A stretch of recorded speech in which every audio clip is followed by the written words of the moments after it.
साथियों, पिछले 5 साल में देश में 1.5 करोड़ से ज्यादा कारों की बिक्री हुई है। 1.5 करोड़ से ज्यादा। और मैं महंगी कारों की बात करता हूं। 3 करोड़ से ज्यादा भारतीय बिजनेस के काम से या घूमने के लिए विदेश गए हैं। आंकड़ा याद रखिए, इतनी गाड़ियां खरीदी हैं और इतने लोग विदेश। लेकिन स्थिति ये है कि 130 करोड़ से ज्यादा के हमारे देश में सिर्फ 1.5 करोड़ लोग ही इनकम टैक्स देते हैं। इसमें से भी प्रति वर्ष, ये आंकड़े सुनिए आपको चौंक जाएंगे, प्रति वर्ष 50 लाख रुपए से ज्यादा आय घोषित करने वालों की संख्या सिर्फ 3 लाख है। आप में से कोई विश्वास नहीं करेगा, अगर मैं वोटिंग करवाऊं तो 100% वोटिंग कहेगा ये सही नहीं है। आपको एक आंकड़ा और देना चाहता हूं। हमारे देश में बहुत प्रोफेशनल्स बहुत क्षेत्रों में काम कर रहे हैं।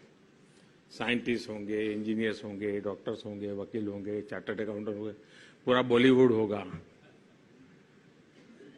अनेक प्रोफेशनल है जो अपने अपने क्षेत्र में छाए हुए हैं। और आजकल तो टियर 2, टियर 3 सिटी में भी ऐसे बड़े बड़े लोग हैं और वे अपने अपने तरीके से देश की सेवा भी कर रहे हैं। उनके योगदान को हम नकारते नहीं हैं, लेकिन ये भी एक सच्चाई है कि देश में, इतना बड़ा देश, सिर्फ 2200 प्रोफेशनल ही जो अपनी सालाना इनकम को 1 करोड़ रुपए से ज्यादा बताते हैं। अकेले दिल्ली की सुप्रीम कोर्ट में इससे ज्यादा लोग होंगे। लेकिन ये स्थिति है। पूरे देश में सिर्फ 2200 लोग। अब ये कैसे गले उतरेगा? अभी इतनी गाड़ियां आ रही है, खरीदी जा रही है, विदेशों में इतना घूमना गामना हो रहा है, बच्चे विदेशों में पढ़ रहे हैं, लेकिन 2200 लोग। साथियों, जब हम देखते हैं कि लोग घूमने जा रहे हैं, अपनी पसंद की गाड़ियां खरीद रहे हैं, तो खुशी होती है, चलो भाई कुछ अच्छा हो रहा है। लेकिन जब टैक्स भरने वालों की संख्या देखते हैं तो चिंता भी होती है। ये कॉन्ट्रास्ट भी हमारे देश की एक सच्चाई है। जब बहुत सारे लोग टैक्स नहीं देते तो टैक्स नहीं देने के तरीके खोज लेते हैं और इसका भार उन लोगों को पड़ता है जो ईमानदारी से टैक्स चुकाते हैं। लेकिन होता क्या है,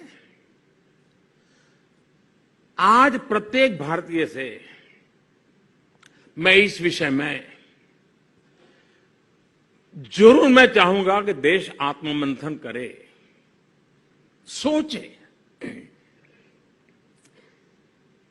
क्या ऐसी स्थिति उन्हें स्वीकार है क्या? आज पर्सनल इनकम टैक्स हो या फिर कॉरपोरेट इनकम टैक्स, भारत दुनिया के उन देशों में है जहां सबसे कम टैक्स लगता है। क्या फिर जो असमानता मैंने आपको बताई वो खत्म होनी चाहिए कि नहीं होनी चाहिए?